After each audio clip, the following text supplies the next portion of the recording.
A fellow personal trainer that I follow online was recently critiqued in his social media feed for looking like shit, quote unquote.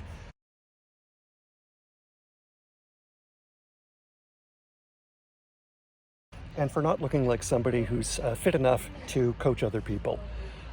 What's funny is if you read this guy's posts for long enough, you find out that he does a string of marathons and half marathons. The idea that he's somehow not fit enough to advise other people is kind of laughable on the face of it. But if you reverse engineer the mindset of the people who are commenting this to him, what it probably comes down to is that he doesn't look like a bodybuilder or like a strength coach. And there's a persistent fallacy out there among both trainers who are bodybuilders and powerlifters, but also certainly in the general population, that there's a personal trainer look, and that it's usually somebody who's very lean, very shredded, and very jacked, very muscular. People who look like that are great coaches, but they're not the only kind of coaches that exist, and it's not really a requirement for being able to effectively tell other people what to do.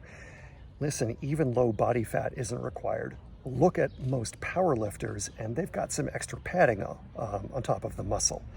But fitness comes in more flavors than just barbell training, weightlifting, and power exercises. You can go find some of the comments that Dr. Andy Galpin has made online, particularly on Andrew Huberman's podcast, about all the different factors that play into fitness overall. Endurance and maximum aerobic capability and grip strength, and it's a big field. We really need to dispense with the idea that there's only one way to appear to potential clients, or certainly there's only one way to look as fit people ourselves. If you read Dr.